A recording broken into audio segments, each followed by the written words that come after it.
Okay, John, today I wanted to dig into subtle energies and specifically shed some light on subtle energy and the tools that help us recognize that subtle energy is in fact presence and is a part of healing the physical body. And I brought my device that I've owned and had since 2007 and used successfully in my practice, Yeah, this one, which is the GSR. Yeah. I can unplug it. And so I want to talk about it because in some ways it's similar to an electroacupressure device, but it's so much more. And I want to talk a little bit about the frequencies and the electromagnetism of those frequencies and how that works when we're sending it through the meridian system and the cells are picking up on those frequencies. And I'm getting incredible results with it. I specifically work a lot with emotion and stress response in the body, along with things like sensitivities. So could we just start there and just shed some light on subtle energy? Okay. Subtle energies have been a serious topic of discussion and publication for 50 years. When I started reading books on the subject, and we called it 0-point energy. So the physicists would call it 0-point energy because it's that energy which remains even at 0 degrees.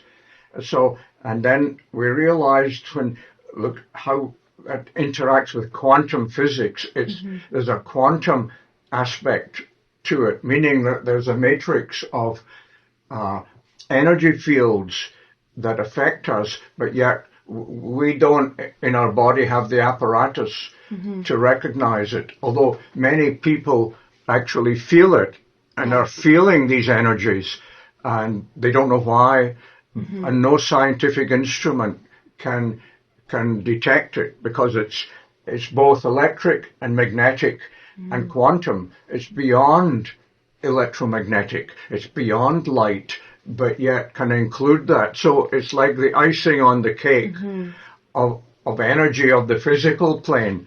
Okay. It takes us up to higher dimensions, 5D, 6D, higher dimensions where there's unity throughout the universe. Okay.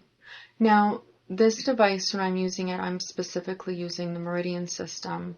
And I had mistakenly seen the Meridian system as an electrical system. In fact, I've described it as an electrical system. And I've come to recognize that it is not actually an electrical system, but it allows for magnetism or electromagnetism to flow through. So could we talk a little bit about that and what that means? Well, the meridians connect various nodes of energy around the body, many of which are called chakras, like the major ones, the 7 major chakras. So the meridians actually connect They to connect the chakras. not only to these major chakras, but to little chakric points all over, acupuncture points and nodes all over the body, and undoubtedly inside every organ of the body. So there's that interconnectedness that is not only physical, because sound waves can pass through the meridians. It's electrical because they respond to electrical energy, they respond to magnetic energies, and they respond to thought and the most powerful force in the universe, intention. Yes, yeah. And is that because intention itself is also vibrational? Like, does intention and thought have electromagnetism to it, connected to it, or is it different? It has to, because, as I say, the universe is a phenomenon of unity. Everything's interconnected at many levels and dimensions and frequencies, which brings up, higher frequency or lower frequency, like color. Red color is a lower vibrational frequency than blue color. And if you go up the spectrum, so frequency is very important, not only in our physical plane, but in the higher dimensions. Now, for readers and viewers, I'd recommend you read Professor Tiller's book. his writings have influenced me greatly, and it influenced the people at the Heart Math Institute, Right, yes. who did a lot of work on the interaction of matter with consciousness, and how with consciousness, the power of intention and meditation, you can change the nature of physical reality, as Dr. Tiller did in his laboratory. I actually have one of the tools from the Math Institute, which is the EM wave, which connects to the finger, and then connects to the heart, and then you visually watch the heart and essentially learn to breathe. It's a great tool for stress and reduction of stress. What's the name of that book? This book is Adventures with Real Magic. It's 15 years old. He does have other books. This is only one of many books describing his experiments and how a device like this or this can retain the intention of the practitioner, like in a crystal. That's how crystals work.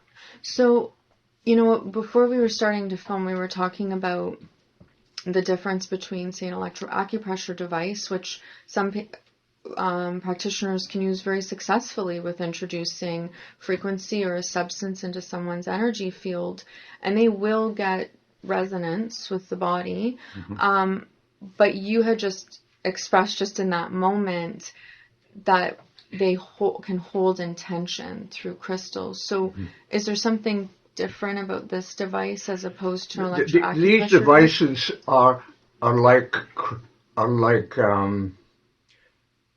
crutches for those of us who lack the innate superhuman ability of a Qigong master. Right. Like here's a Qigong machine, for example.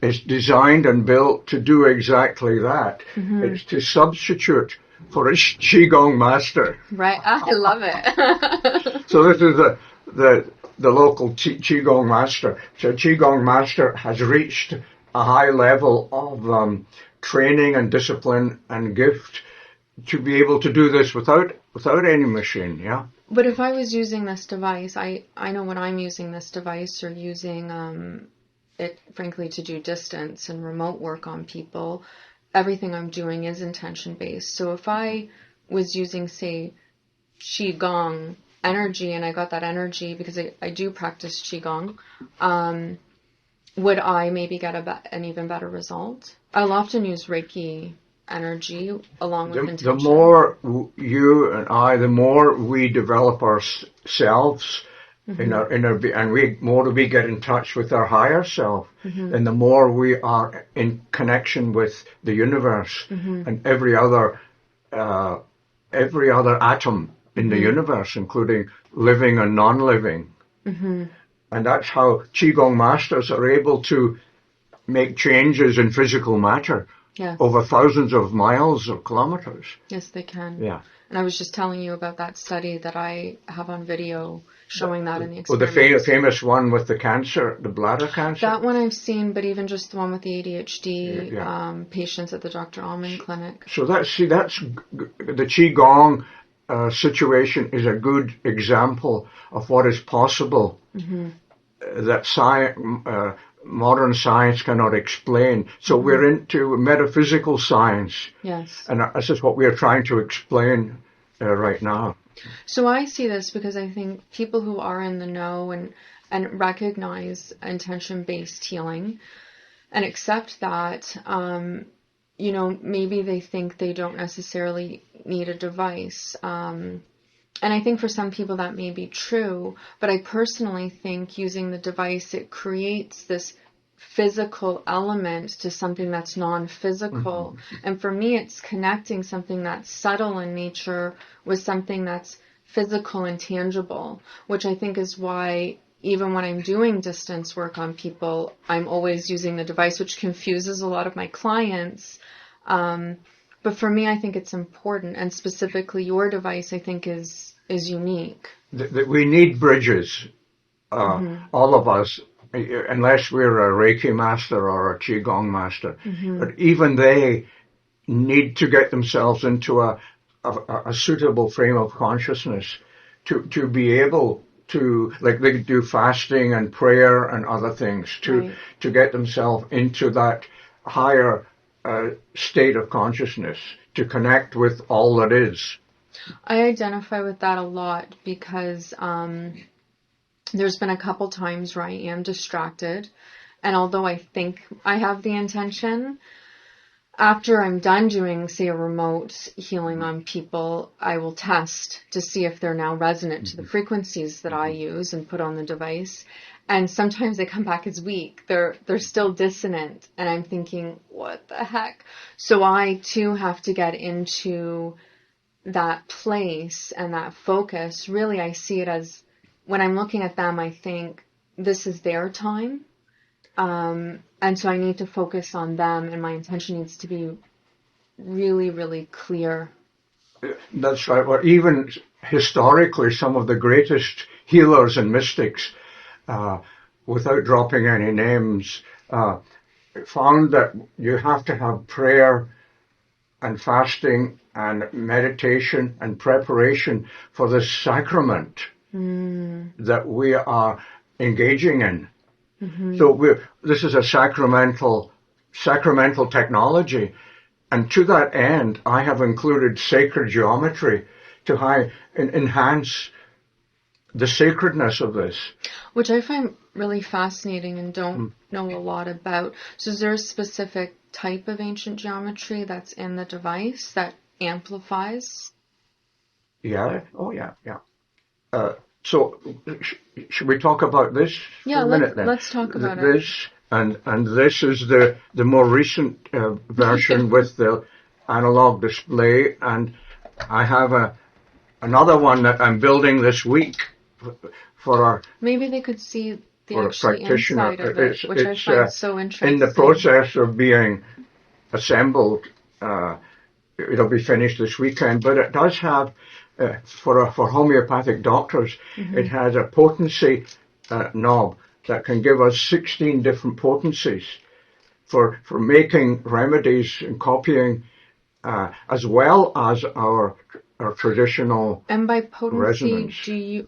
I guess for me, I think in terms of frequency, is potency about charging the water and the molecule to a specific frequency?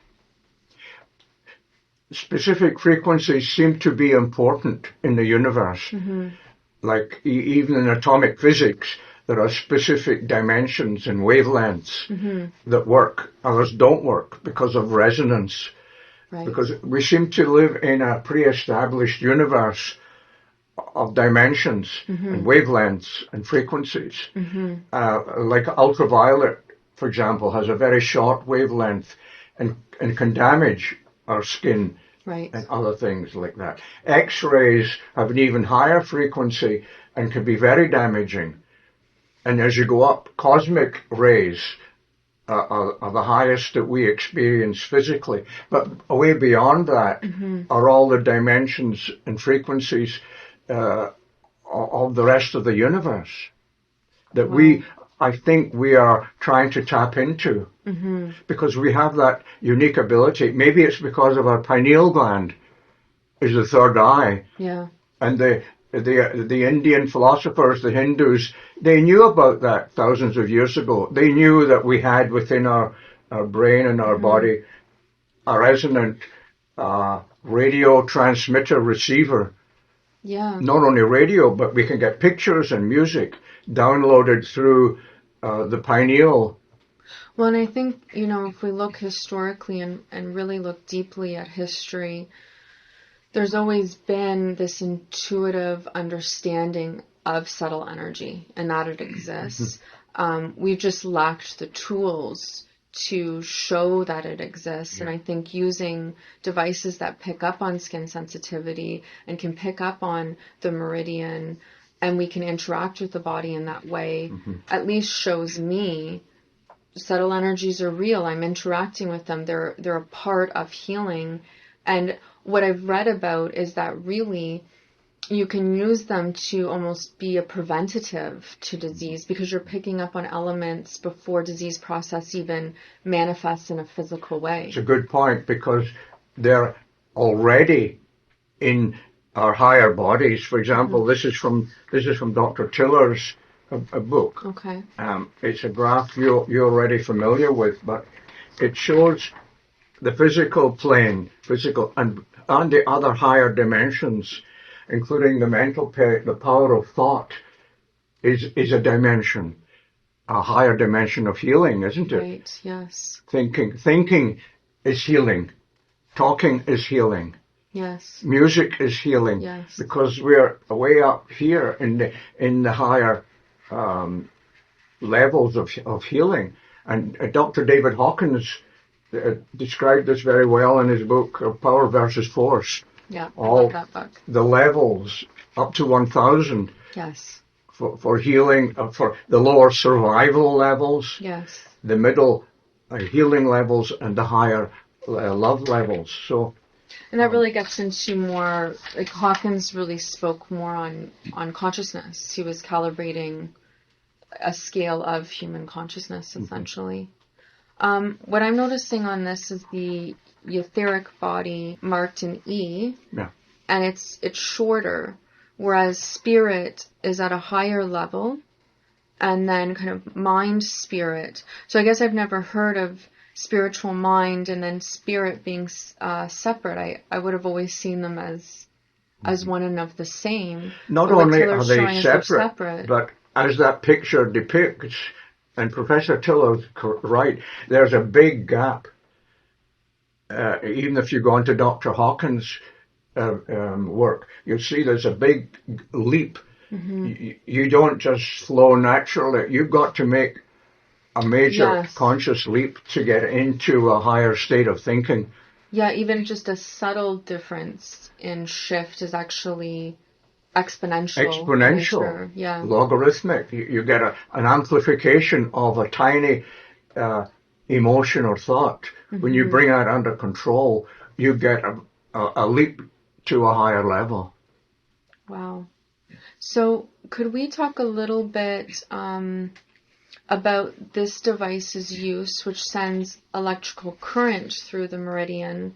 And then for me, when I'm getting a result, I'm using, I guess, a pre-programmed or a pre-charged vial of water that's been electromagnetically charged. So when I place it on the device, and it's sitting on the device, I'll put one. Yeah, you put them on here, yeah.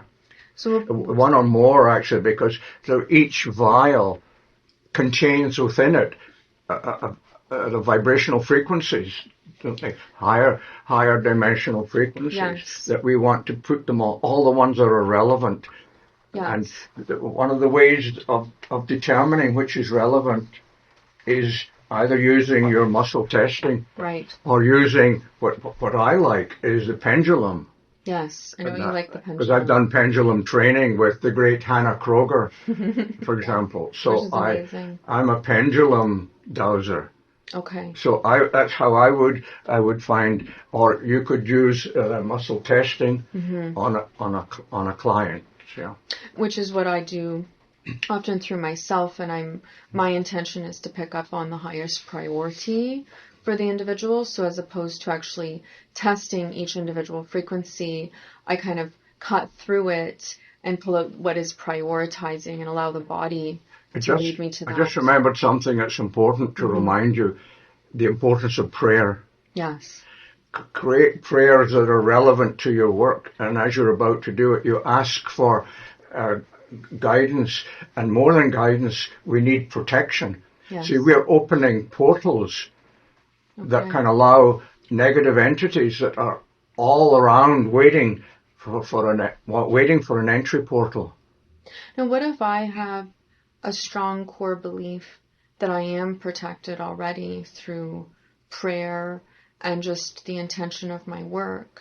Do you see that as protected? It's not enough just to have the backdrop of that. It's good, yeah. We are primarily spiritual beings, and we focus on that. But there are times when we have to specifically ask for protection. And this is what prayer is. Okay. It's a specific command and intention to be protected. Now, my clients don't actually know this, and so you're actually drawing a few things out of me that I don't normally tell them. but as I'm working on them, they sometimes can probably hear that I'm whispering, or, but it is a form of prayer as I'm actually working on them, and it shifts and changes depending on the person that I'm working on. So I would hope that that's protecting the practitioner as well. Maybe check it out, you know.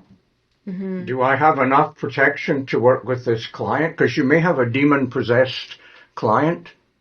Oh, wow. Right?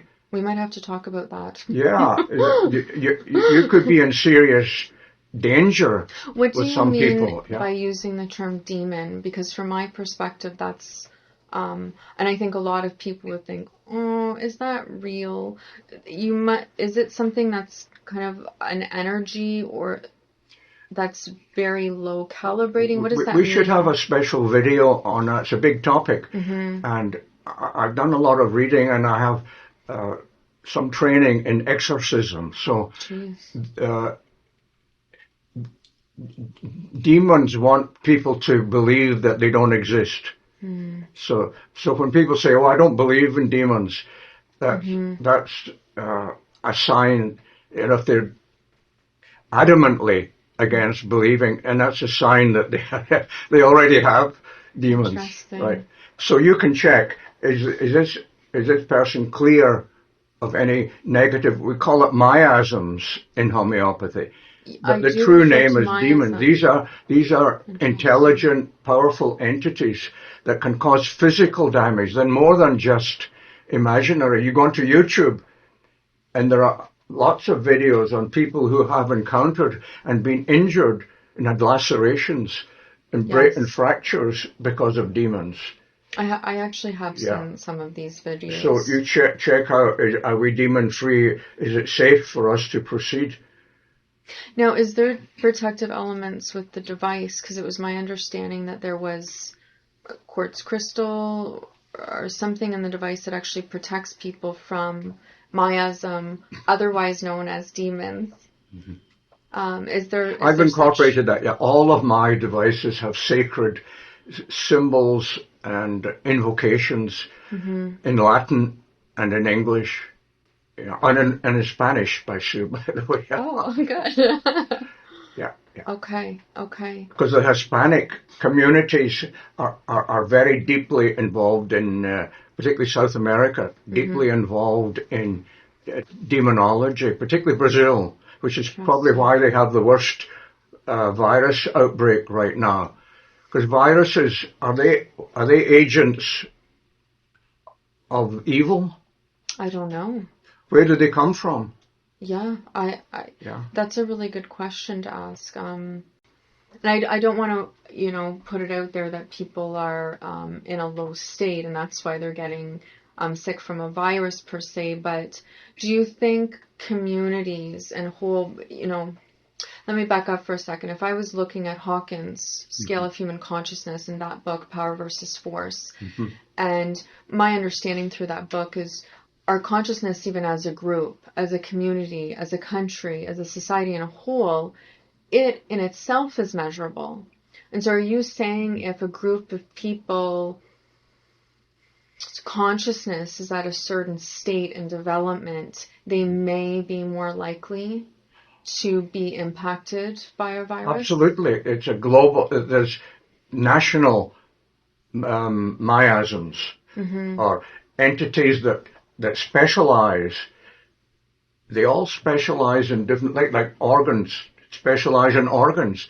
There are demons for the liver, demons for the heart, demons for the muscles and the joints and arthritis. So do you see this as really the root of disease process? Yeah, even homeopathy will tell you that it's these miasms that are actually in the astral and etheric dimensions or bodies that later filter down. So cancer is sitting there waiting for us unless we protect ourselves. And these are the portals of entry, the astral and the etheric. And to so what's the extent, difference between the astral and the etheric? For me, I know more about the etheric as opposed to astral.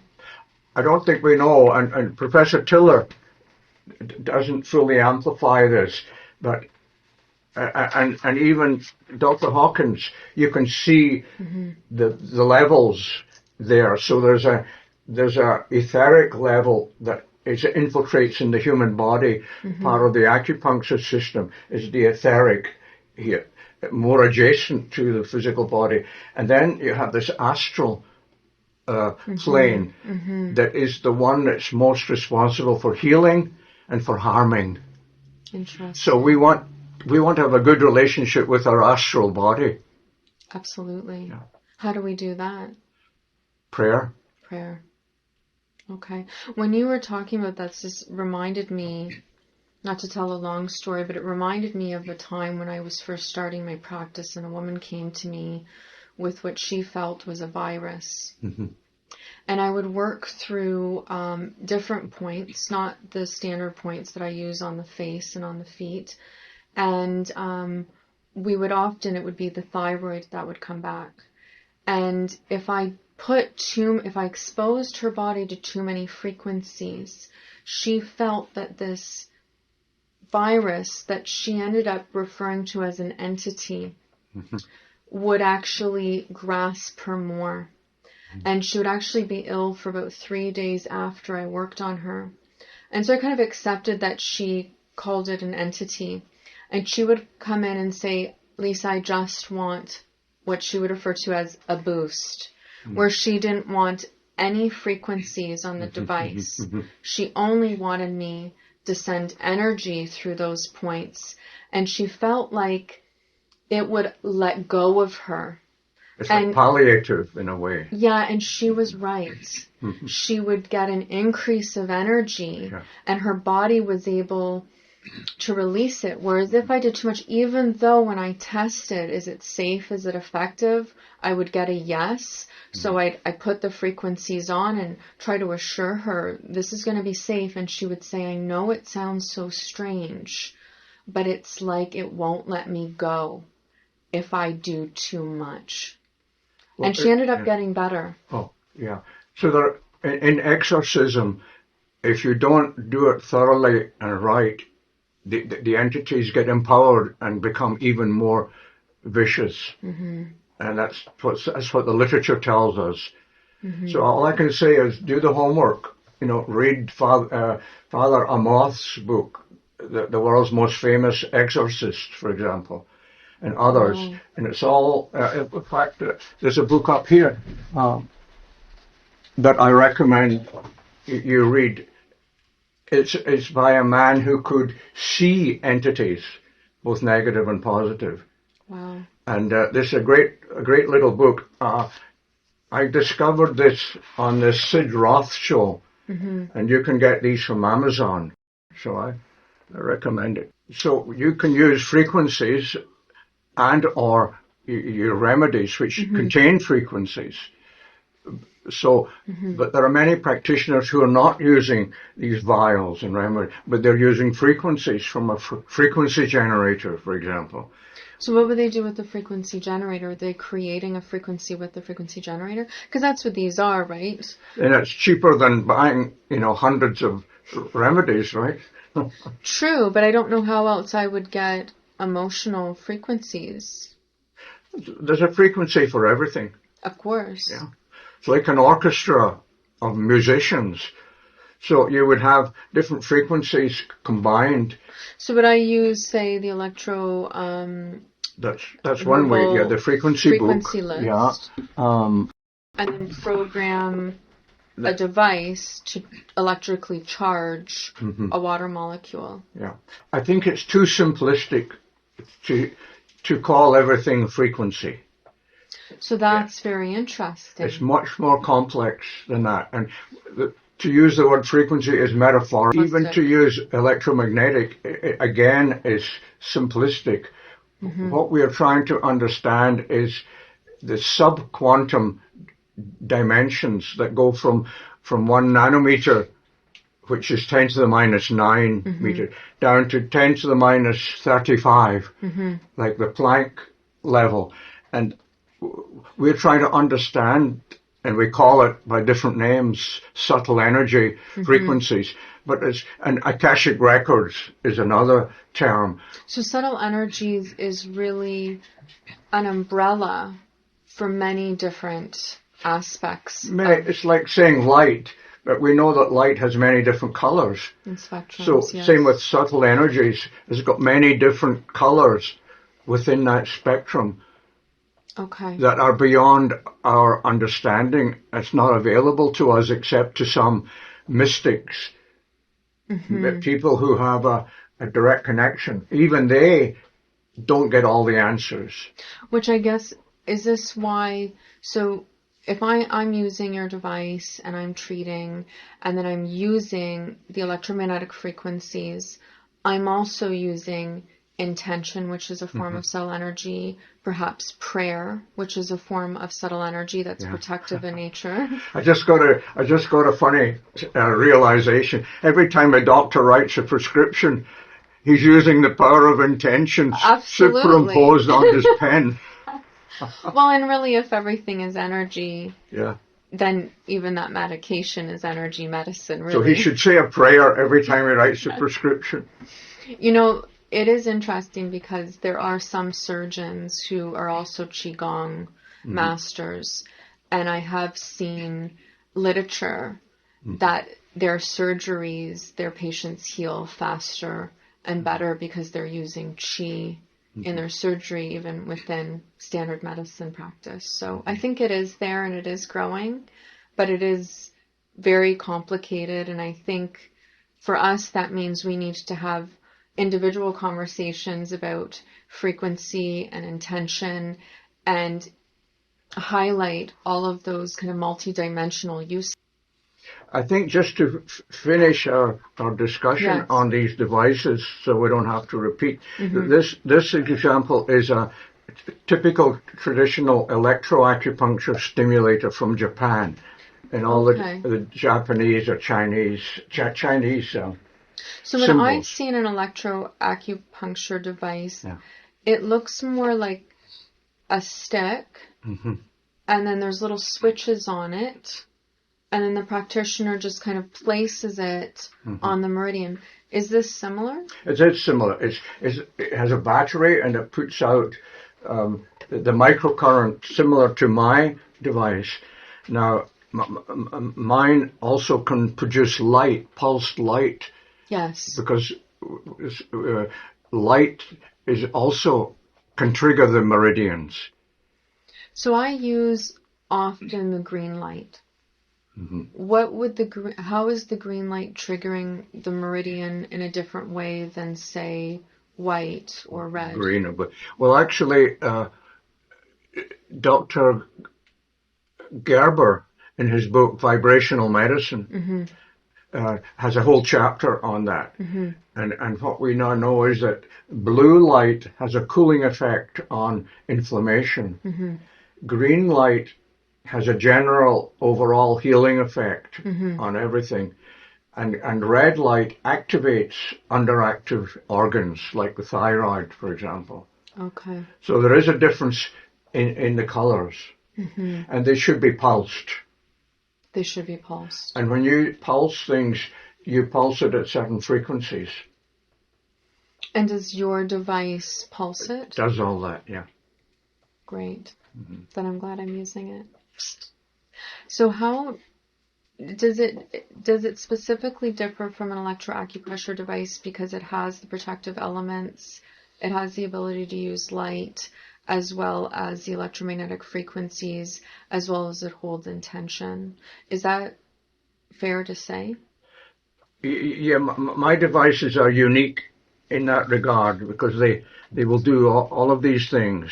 And particularly now with my next device that's coming out is the ability to potentize and to raise the frequency of the mother tincture or the mother remedy, to raise it and make a copy to a higher dimension. Okay, John, thank you for speaking about this today. I think it's opened up a big door for us to have a lot more conversations and to speak in detail. Specifically, I think about how you spoke about frequency and the use of frequency, which I think is becoming a little bit of a more of a buzz term.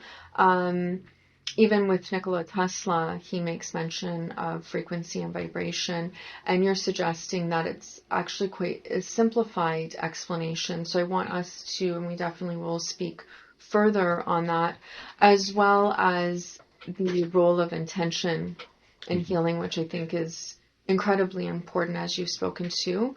So today, we've spoken really about the device, electromagnetism, using the Meridian system specifically, and we've touched a little bit on the Meridian, but there's a whole lot more for us to speak about. So thank you. Okay. Well, thank you. Thank you, Lisa.